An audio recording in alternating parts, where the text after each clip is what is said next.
Hello बच्चों, आज मैं आपको ये बताने वाला हूँ कि नीट में एनसीईआरटी के मतलब फर्स्ट एनसीईआरटी से कितने क्वेश्चंस आते हैं। और ये मैं बता सकता हूँ आपको कि ट्वेल्थ एनसीईआरटी से कितने क्वेश्चन आए हुए हैं। ये हम लोग पहले डिस्कस कर चुके हैं। यहाँ पर आज हम लोग डिस्कस करने वाले हैं कि एनसीईआरटी फर्स्ट मतलब 11th की एनसीईआरटी से कितने क्वेश्चंस आते हैं और वो भी किस चैप्टर से। हालांकि मैं सबसे पहले मैं बताना चाहता हूं कि देखिए पहला चैप्टर है, इधर मैंने चैप्टर लिखा हुआ है, इधर 10 इयर्स का ये पूरा क्वेश्चंस हैं जो 10 सालों में कितने क्वेश्चन किस चैप्टर से आए हुए हैं। फिर 2019 में कितने क्वेश्चन आए हुए हैं किस चैप्टर से, और हम कितना एक्सपेक्ट करते हैं कि कितने क्वेश्चन आने वाले हैं नेक्स्ट आने वाले ईयर्स में कमिंग 2020। और आप ये देख सकते हैं पहला चैप्टर है the living world. The living world में जो कि 10 सालों में आया हुआ है 8 क्वेश्चन आया हुआ है, और 2019 में सिर्फ एक क्वेश्चन आया हुआ है और सिर्फ एक ही क्वेश्चन आता है।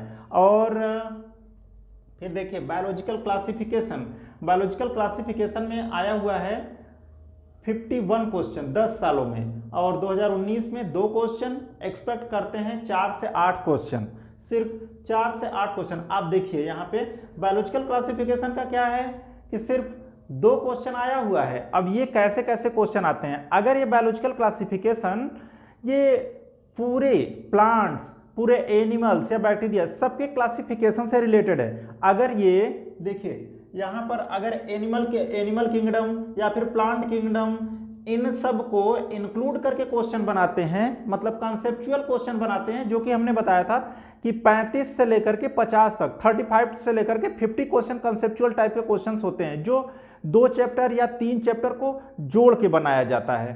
तो अगर ऐसा टाइप का बनाया गया तो उसमें 4 से लेकर के 8 क्वेश्चन तक आ सकते हैं। वो भी बायोलॉजिकल क्लासिफिकेशन से डायरेक्ट भी आ सकता है, तो वो नॉर्मली याद करने वाले क्वेश्चंस हो सकते हैं। लेकिन अगर वो प्लांट किंगडम या एनिमल किंगडम को ऐड करके उन्होंने बनाया तो कंसेप्चुअल क्वेश्चंस हो सकते हैं। तो ऐसे क्वेश्चन जो कि थोड़े कठिन होते हैं, सोचने वाले हो सकते हैं, तो इसमें से क्वेश्चन की संख्या बढ़ जाती है। तो लगभग 2 क्वेश्चन तो याद करने वाले हो जाते हैं और 2 क्वेश्चन जो कि है कंसेप्चुअल क्वेश्चन हो जाते हैं। तो हम एक्सपेक्ट करते हैं कि 4 क्वेश्चन, मिनिमम 4 क्वेश्चन या लगभग 5 क्वेश्चन के आसपास तक इसके क्वेश्चंस आते हैं बायोलॉजिकल क्लासिफिकेशन से।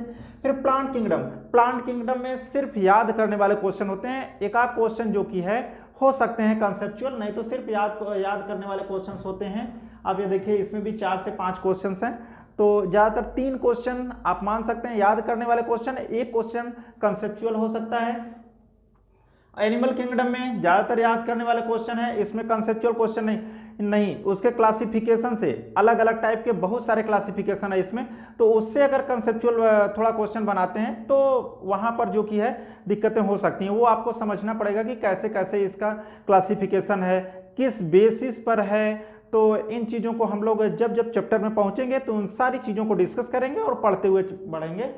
तो फिर उसके बाद ये देखिए मार्फोलॉजी या प्लांट किंगडम, इसमें से आए हुए हैं 10 सालों में 60 क्वेश्चंस आए हुए हैं, और 2019 में सिर्फ एक क्वेश्चन आया हुआ है, और एक्सपेक्ट करते हैं हम लोग कि 4 से 5 क्वेश्चन आते हैं इस चैप्टर से। ये देखिए ये जो चैप्टर्स है सिर्फ एक क्वेश्चन आया हुआ है, जबकि 3 क्वेश्चन तो मिनिमम हो ही जाता है और सिर्फ याद करने वाले क्वेश्चंस होते हैं। अगर मार्फोलॉजी आपको याद है तो 3 क्वेश्चन नॉर्मली आराम से सही कर सकते हैं, और वो भी याद करने का मतलब यह है सिर्फ एनसीईआरटी के जितने पॉइंट्स हैं, जितने एग्जाम्पल्स हैं, उसको अच्छे से याद करें। बस अगर वो याद किए हुए हैं तो 3 क्वेश्चन तक तो आपका अच्छे से क्लियर हो जाता है बच्चों। फिर उसके बाद देखिए ये है एनाटॉमी ऑफ प्लांट की एनाटॉमी से आए हुए हैं 10 सालों में 28, और 3 क्वेश्चन बने हुए हैं 2019 में, और 2 क्वेश्चन हम लोग एक्सपेक्ट करते हैं। देखिए 3 क्वेश्चन आ गया 2019 में, लेकिन हम लगभग ये समझते हैं कि 2 ही क्वेश्चन आता है, 2 क्वेश्चन के आसपास ही आता है, 3 क्वेश्चन। अच्छा, इसमें से थोड़े कंसेप्चुअल बन जाते हैं और उसके फिगर बेस्ड क्वेश्चन होते हैं। इसमें इस चैप्टर से फिगर बेस्ड क्वेश्चन होते हैं, और जाइलम के बेस पर, फ्लोएम के बेस पर, इस टाइप से क्वेश्चन या फिगर के बेस पर क्वेश्चन जो कि है बना लिया जाता है, या उनके लाइन से उठा लिया जाता है। तो इस पर आपको ध्यान देना पड़ेगा। फिर स्ट्रक्चरल ऑर्गेनाइजेशन इन एनिमल, इसमें जो कि है देखिए 10 सालों में आया हुआ है 28 क्वेश्चन, 28 क्वेश्चन, और 2019 में सिर्फ एक क्वेश्चन आया हुआ है और एक या दो क्वेश्चन जो कि एक्सपेक्ट करते हैं हम लोग कि इससे आएगा। अच्छा, अब ये देखिए स्ट्रक्चरल ऑर्गेनाइजेशन से जो कि है ये पूरा बेस है एनिमल फिजियोलॉजी का। एनिमल फिजियोलॉजी का ये चैप्टर पूरा बेस है। अगर नॉर्मली सिर्फ याद करने वाला क्वेश्चन होता है तो एक या दो क्वेश्चन हो जाता है, और नहीं तो अगर वो थोड़ा सा कंसेप्चुअल क्वेश्चन बनाए तो एनिमल फिजियोलॉजी का चैप्टर उससे जोड़ देते हैं, तब वो 4 से 5 क्वेश्चन बन जाता है इसी चैप्टर से, स्ट्रक्चरल ऑर्गेनाइजेशन से ही, जो कि 4 से 5 क्वेश्चन। तो मैं यहां पर लिख देना चाहता हूं वो 4 से 5 क्वेश्चन तक बन जाते हैं, और वो भी हर चैप्टर से उसको जोड़ा जा सकता है। जैसे डाइजेस्टिव सिस्टम से भी जोड़ सकते हैं, रिस्पिरेटरी सिस्टम से भी जोड़ सकते हैं, जैसे एपिथेलियल टिश्यू के बारे में कौन कहाँ पर पाया जा रहा है, कहाँ पर नहीं पाया जा रहा है, या सीधे सर्कुलेटरी सिस्टम से जोड़ सकते हैं। तो वो हर टाइप के ग्लैंड्स, कौन सी ग्लैंड्स कहाँ पर पाई जा रही हैं, इसमें यहाँ पर पाई जा रही हैं या नहीं पाई जा रही हैं, तो ये इसको जो कि है हर एनिमल फिजियोलॉजी के चैप्टर से जोड़ करके इसको थोड़ा सा कंसेप्चुअल बना करके और अच्छे क्वेश्चन बना दिए जाते हैं। तो लगभग 4 से 5 क्वेश्चन हो जाते हैं, और डायरेक्ट अगर पूछते हैं तो 1 या 2 क्वेश्चन। अच्छा, फिर उसके बाद ये देखिए ये हमारा ये हो गया। फिर ये नई यूनिट स्टार्ट होती है यहाँ से, cell the unit of life, मतलब सेल बायोलॉजी में टोटल 3 चैप्टर्स हैं, cell biology, cell cycle and cell division और बायोमॉलिक्यूल्स, 3 चैप्टर्स हैं यहाँ पर।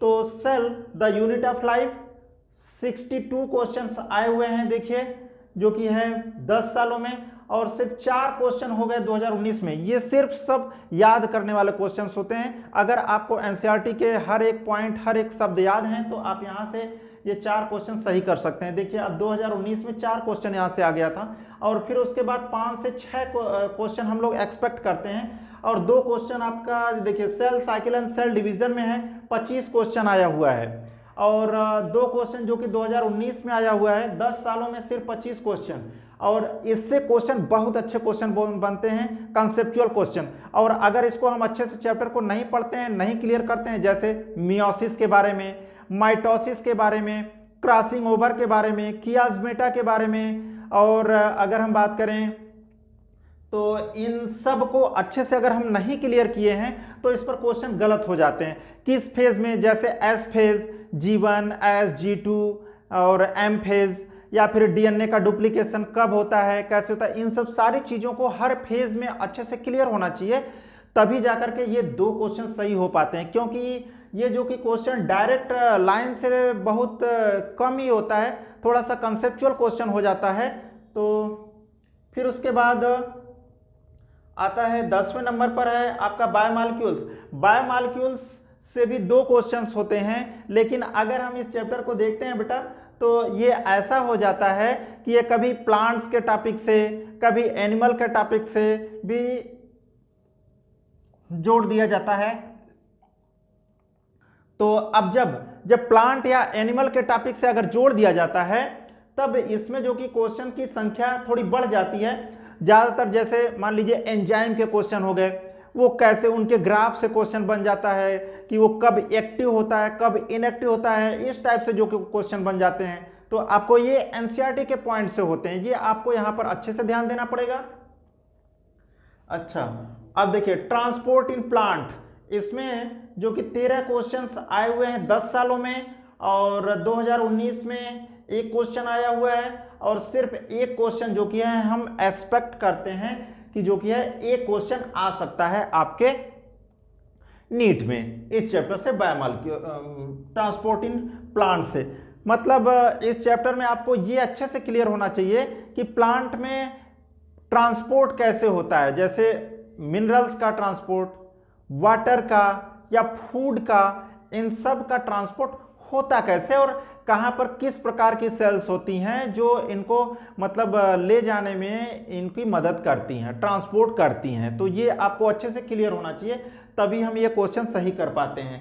और फिर उसके बाद देखिए मिनरल न्यूट्रिशन, मिनरल न्यूट्रिशन से देखिए 23 क्वेश्चन आए हुए हैं 10 सालों में, और 2019 में एक भी क्वेश्चन नहीं आया हुआ है, लेकिन फिर भी हम एक्सपेक्ट करते हैं 2 क्वेश्चन। यहाँ पर ज़्यादातर मिनरल न्यूट्रिशन से ऐसे क्वेश्चंस आते हैं जैसे उनके डिजीजेस में, प्लांट में जो डिजीजेस होती हैं उनमें किस एलिमेंट के कारण यह डिजीज हो जाती है, जैसे माइक्रोन्यूट्रिएंट्स या मैक्रोन्यूट्रिएंट्स के कारण हो जाती है, कौन सी डिजीज, इस पर ज्यादा हमें गौर करना होता है और इससे 2 क्वेश्चन लगभग आ ही जाते हैं। और इसको भी जो कि है रिस्पिरेटरी सिस्टम वाले चैप्टर से या फोटोसिंथेसिस वाले चैप्टर से जो कि जोड़ दिया जा सकता है। तो फिर उसके बाद देखिए फोटोसिंथेसिस है। फोटोसिंथेसिस वाला जो चैप्टर है ये देखिए 25 क्वेश्चंस आए हुए हैं 10 सालों में, और फिर उसके बाद सिर्फ एक क्वेश्चन आया हुआ है 2019 में, और 2 क्वेश्चन हम एक्सपेक्ट करते हैं कि इससे जो कि है फोटोसिंथेसिस से आता है। हालांकि 2 से लगभग ये 4 क्वेश्चन आते हैं, 2 से 4 क्वेश्चन आते हैं फोटोसिंथेसिस से, ये आपको अच्छे से क्लियर होना चाहिए। और फिर उसके बाद है 14 नंबर पर है रिस्पिरेशन। रिस्पिरेशन में ये देखिए 10 सालों में आया हुआ है 8 क्वेश्चंस, और 2019 में सिर्फ 2 क्वेश्चंस आया हुआ है, और एक्सपेक्ट करते हैं कि 1 क्वेश्चन और आ सकता है, सिर्फ 1 क्वेश्चन सिर्फ आ सकता है इससे, रिस्पिरेशन से। हालांकि रिस्पिरेशन वाला चैप्टर जो कि है उसके काफी साइकिल वगैरह से क्वेश्चन बना देते हैं या छोटे छोटे पॉइंट से क्वेश्चन बनाते हैं, सिर्फ एनसीईआरटी से ही क्वेश्चन बनाते हैं, लेकिन आपको अच्छे से क्लियर होना चाहिए।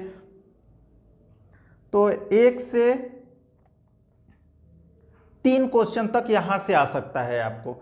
अच्छा, फिर उसके बाद है प्लांट ग्रोथ एंड डेवलपमेंट से आया हुआ है, प्लांट ग्रोथ एंड डेवलपमेंट से आया हुआ है 19 क्वेश्चन आया हुआ है, और 2019 में देखिए 3 क्वेश्चन आया हुआ है। 10 सालों में 19 क्वेश्चन, और सिर्फ देखिए 2019 में 3 क्वेश्चन आ गया, और हालांकि हम एक्सपेक्ट करते हैं कि सिर्फ 2 क्वेश्चन आते हैं। ये बहुत ही अच्छा चैप्टर है plant growth and development. Plant का ग्रोथ कैसे होता है, हार्मोन कब कहाँ कैसे उनकी डिस्कवरी, और इन सब से रिलेटेड जो क्वेश्चंस आते हैं, और उनकी हार्मोन रिलीज होता है तब क्या होता है, अगर कमी हो गई तब क्या होता है, इस टॉपिक से जो कि ये क्वेश्चन होता ही होता है। तो इन चीज़ों को अच्छे से हमें ध्यान दे करके पढ़ना है। और फिर आप ये देखिए ये हो गया 2 क्वेश्चन जो कि एक्सपेक्ट करते हैं कि इस चैप्टर से आने वाले हैं, प्लांट ग्रोथ एंड डेवलपमेंट। तो बच्चों ये आप थोड़ा सा इसे नोट कर लें, तो मैं इसे रफ कर देता हूं, फिर उसके बाद हम लोग आगे चलते हैं एनिमल फिजियोलॉजी की तरफ।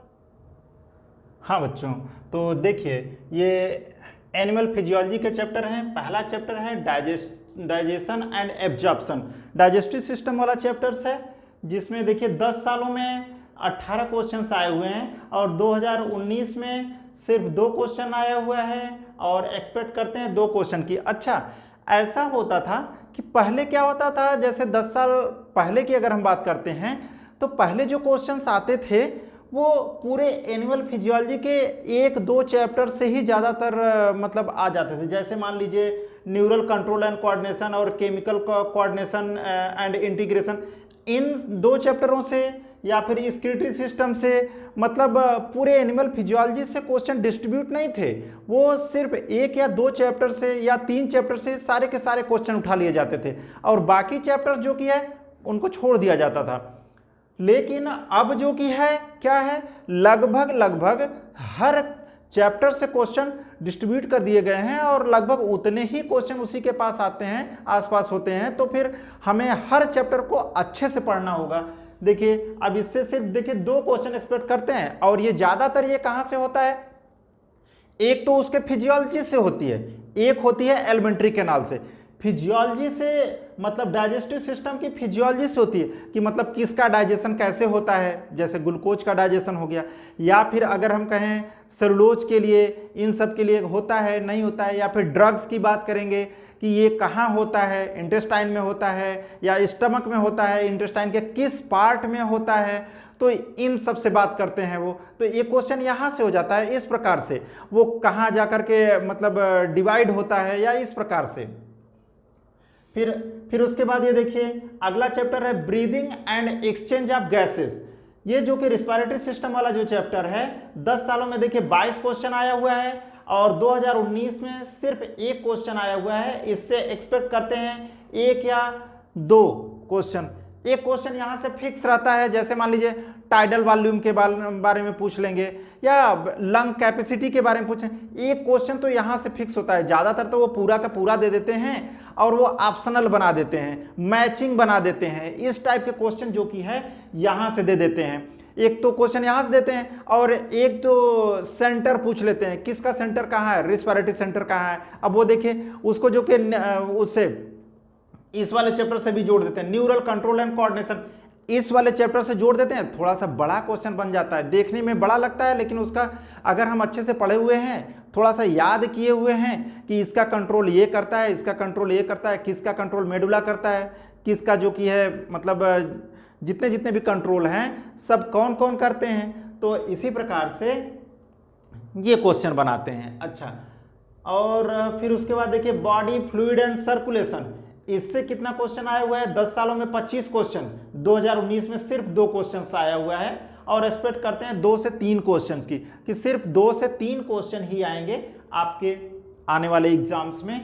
और बॉडी फ्लूइड एंड सर्कुलेशन, ज़्यादातर इससे जो क्वेश्चन बनते हैं ब्लड से बन जाते हैं, एक तो ब्लड रिलेशन से भी, ब्लड से भी, और ब्लड का मतलब आरबीसी का कौन कौन सा टाइप है, डब्ल्यूबीसी का कौन सा टाइप है यहाँ पर, और फिर उसके बाद इसमें ये कहाँ मतलब फार्मेशन होता है, इन सब सारी चीज़ों को मतलब हमें एक एक पॉइंट अच्छे अच्छे से ध्यान से देखना पड़ेगा। और फिर उसके बाद देखिए अगला चैप्टर है आपका एक्सक्रीटरी सिस्टम।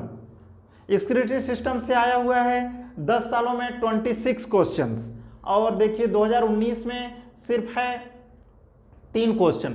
3 क्वेश्चन अपने आप में मायने रखता है बेटा, तो इसको अच्छे से पढ़ेंगे। एक्सपेक्ट करते हैं सिर्फ 2 क्वेश्चन का, सिर्फ 2 क्वेश्चन आते हैं। और ज़्यादातर अब ये देखिए नेफ्रॉन में कहाँ से क्वेश्चन जो कहाँ पर किसका एब्जॉर्प्शन होता है या एडजॉर्प्शन होता है, ये सब ये क्वेश्चन तो वहाँ से होता ही होता है, या फिर उनके फिगर से हो जाता है क्वेश्चंस, तो इस प्रकार से क्वेश्चंस होते हैं।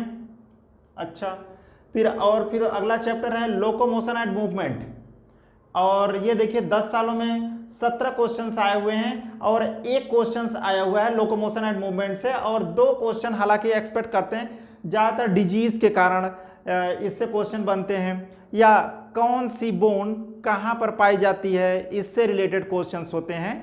तो इस पर बस थोड़ा सा पढ़ने की आवश्यकता होती है, बस सिर्फ एनसीईआरटी। और न्यूरल कंट्रोल एंड कोऑर्डिनेशन, इससे क्वेश्चन जो भी बनते हैं कंसेप्चुअल बनते हैं, बड़े बड़े क्वेश्चन बना देते हैं, थोड़ा सा ध्यान देते हैं तो आंसर तुरंत सही हो जाता है। ऑप्शन भी बड़ा बड़ा, 4 ऑप्शन बड़े बड़े बना देते हैं, पूरे 1 पेज का 1 क्वेश्चन, तो देखने में बहुत बड़ा लगता है, बड़ा कठिन है, लेकिन बहुत सरल क्वेश्चन होते हैं। अगर इसे हम ध्यान से अच्छे से पढ़े हुए हैं तो अच्छे से हो जाता है। देखिए 10 सालों में 23 क्वेश्चंस आए हुए हैं, 2019 में 2 क्वेश्चंस, और एक्सपेक्ट करते हैं 2 से 3 क्वेश्चन, सिर्फ इतना ही होता था, इतना ही होता है। पहले जो कि होता था 4-4, 5-5 क्वेश्चन जो कि इस चैप्टर से आ जाते थे, अब जो कि है सिर्फ 2 से 3 क्वेश्चन ही बनाते हैं। अच्छा, फिर देखिए केमिकल कोऑर्डिनेशन एंड इंटीग्रेशन, इस चैप्टर से जो कि है 27 क्वेश्चन आए हुए हैं 10 सालों में, और 2019 में सिर्फ और सिर्फ 2 क्वेश्चन आए हुए हैं। एक्सपेक्ट करते हैं 2 से 3 क्वेश्चंस की, सिर्फ 2 से 3 क्वेश्चन आते हैं इस चैप्टर से। और ये है आपका कि कौन सा हार्मोन कहाँ से रिलीज होता है, उसके क्या बेनिफिट्स हैं, या फिर इसका ड्रॉबैक क्या है, अगर नहीं रिलीज हुआ तो क्या, तो और ये ज़्यादा रिलीज हो, इससे जो कि क्वेश्चंस अच्छे से आते हैं, और ये 2 से 3 क्वेश्चंस होता है। तो बच्चों ये सारे चैप्टर्स का हो गया एनालिसिस, ये 11th की एनसीईआरटी का एनालिसिस हो गया। हालांकि 12th की एनसीईआरटी को हमने एनालिसिस किया था। वैसे अगर हम बात करें तो 11th की एनसीईआरटी से टोटल 45 से लेकर के 48 क्वेश्चंस नीट में आते हैं, और इतने सारे क्वेश्चंस इन्हीं सारे चैप्टरों से होते हैं, और ये आपको अच्छे से पढ़ना होगा। और हम लोग एक एक करके हर चैप्टर पढ़ते रहेंगे। तो अगले चैप्टर में अगले लेक्चर में मैं स्टार्ट करने वाला हूं एनिमल किंगडम। हालांकि ये 4था चैप्टर है, लेकिन आप बेसिक पहले 9th में पढ़े होंगे एनिमल किंगडम के बारे में, प्लांट किंगडम के बारे में, इसलिए सबसे पहले मैं स्टार्ट करना चाहता हूं एनिमल किंगडम, उसको अच्छे से पढ़ेंगे। फिर उसके बाद फिर मैं आऊँगा लिविंग वर्ल्ड या फिर बायोलॉजिकल क्लासिफिकेशन, और पूरे यूनिट को अच्छे से पढ़ेंगे। तो नेक्स्ट लेक्चर में हम लोग मिलते हैं और पढ़ते हैं एनिमल किंगडम।